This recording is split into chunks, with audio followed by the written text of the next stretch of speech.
this is crazy. Okay, can I just point something out to you? He was going to invade Nigeria for an imaginary genocide of Christians that came from Laura Loomer.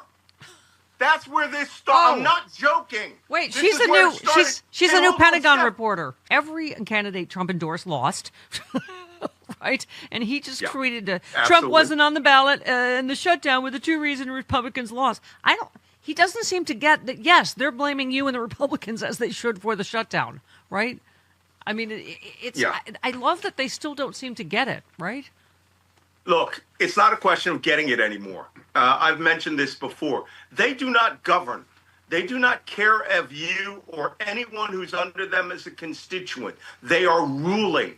They are ruling for the ruling class. If you don't have money, you are of no consequence to these people. They don't care about you. They use you, and they use all of us. And like I said a week ago, this is a constitutional autocracy. I wrote about this in my book, The Plot to Destroy Democracy, where we have the trappings of the Constitution, the fig leaf of the Constitution, which only applies to MAGA. Everyone else, he will rule over like the tyrant that he is. You retweeted someone who just said the GOP are starving people on purpose. I mean, I think people got that message last night, right? I mean, you know, it just could not be clearer that they own all three branches of government. They did not have to cut off SNAP benefits. We now have a president saying he's going to defy a court order that he has been ordered to stop starving his people. I mean, I mean, he's already into his third day of starving people. That court order went out over the weekend. It was supposed to be implemented Monday. Carolyn Levitt said it'll take a few days to get in order. He has already said he ain't going to do it. Yeah. All right. Why are Democrats debating whether they have the votes or not in the Senate, which is where this holdup is going? All they need to say is one sentence: you're starving poor Americans. You hate America. Yeah. Oh, okay. People can understand that. Chris always asks the question when he does something illegal, which he does almost every hour. All the time. Who's going to stop him? Our answer was last night. We are. The people are. Absolutely. The power of the vote is still, because someone was saying last night, they're going, didn't any Republicans go, can you just wait taking a wrecking ball to the White House and the whole ballroom and the Gatsby party till like after the election? Because, I mean, he just gave, that was just a giant FU to Donald Trump for everything he's done, right? Yes, but now we're at the point, and I've said this every week on your show, it is time to sustain this. One vote is not enough. Voting all the time is enough. I'm on my Substack, or is it on my Substack, my YouTube podcast today. I am interviewing Miles Taylor, former Department of Homeland Security guy, and the guy who's created this new organization called, Defiant.org.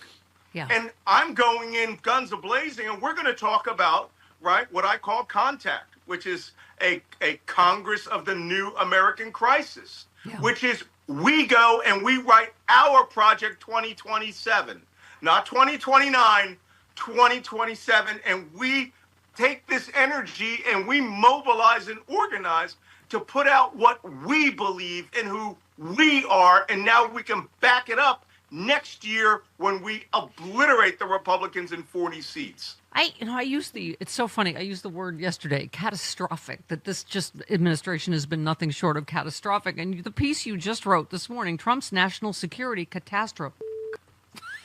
You said MAGA drunk monkeys are threatening to shoot 4 different countries since Sunday. So this is your area of expertise. You're just talking about this. You said, while we're all dancing over the incredible election results, a very tired Malcolm, I drove 6 hours from Montreal to vote.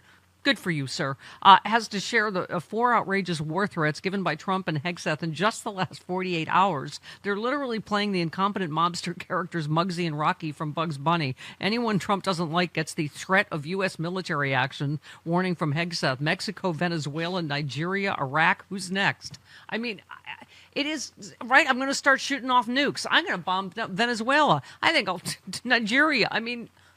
I'm glad you reminded me of the nukes. I didn't even include that in there. Okay, this happened since Sunday. Yeah. Trump threatened, not only do we have the largest task force since we bombed Iran assembling off of Venezuela. I mean, every asset of U.S. power is now going there, including a an aircraft carrier, and you have the aircraft carrier U.S. and United States continent, where we're flying missions down there. He really intends to invade Venezuela. I'm dead certain of it. But then he comes out and he threatens Mexico on Monday and has made a finding, an intelligence finding, where they want to bring in special operations troops from the movie, I guess, what is it, Dia del Soldado, and start flying special operations troops and spies into Mexico and start killing and airstriking the cartel drug havens. They have an army and an air force and a navy. It's war with Mexico, he threatened. Then, within the same day, he threatens Nigeria. Nigeria has 230 million people. And he said he was going to do it. Why?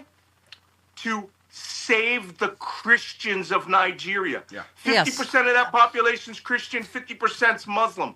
And here's Hegseth jumping onto Twitter going, we're doing it. We're preparing war plans. We'll do it. I can't keep up. I asked Chris yesterday. I was like, did he just say he's going to bomb Nigeria? He's like, yes. I was like, okay. I mean, Malcolm, this is the news, as we always say, the flood the zone with, as Bannon says.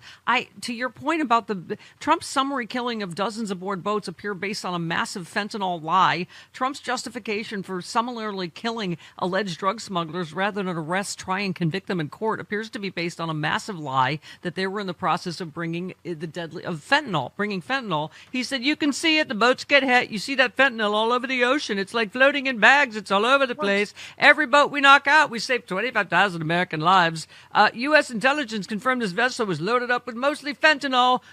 And literally, however, the claim, in most cases, far too small to have been en route to the U.S. without requiring multiple stops for refueling, have cocaine. It's not even, right? They've not recovered fentanyl in any of these cases. It's all been cocaine, said one congressional source.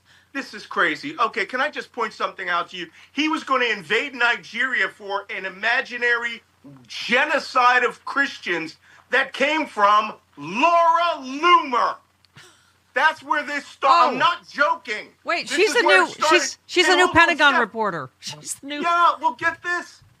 He's killed over 63 Christian Catholics from Colombia and Venezuela and Trinidad and Tobago. So what, you got one war for Christians and another war against Christians, or they don't consider Catholics Christians? This is literally drunk monkeys with a machine gun. I feel like this is what they're doing. This is what the 25th Amendment was designed for. All of this. But okay, let's just drink this salty MAGA tears and just wallow in Shadowford deliciousness, shall we? For just a moment. We love you, Malcolm Nance. Hey, it's John Fugelsang, and somehow my book, Separation of Church and Hate, has been on the New York Times bestseller list for 6 blasphemous weeks. It's for believers and atheists about how to use the Bible when dealing with the right-wing Christian fundamentalists who are trying to wreck Christianity and our democracy. And I'd love for you to join us for our new pay-per-view event recorded live at Union Stage in Washington, D.C. We're doing a book tour with stand-up in a rock club featuring a Q&A with our very special guest, Glenn Kirschner of Justice Matters. Everyone at the live show gets a hardcover copy of the book. There's a VIP meet and greet as well. Tickets at unionstagepresents.com. If you can't make it to D.C., the show will also be streaming and on demand November 15th at meethook.live/John F. That's meethook.live/John F. It's a holiday special for anyone who's ever watched these Christian nationalists on Fox News and thought, Jesus Christ, these people are the opposite of Jesus Christ. Streaming and on demand November 15th at meethook.live/John F.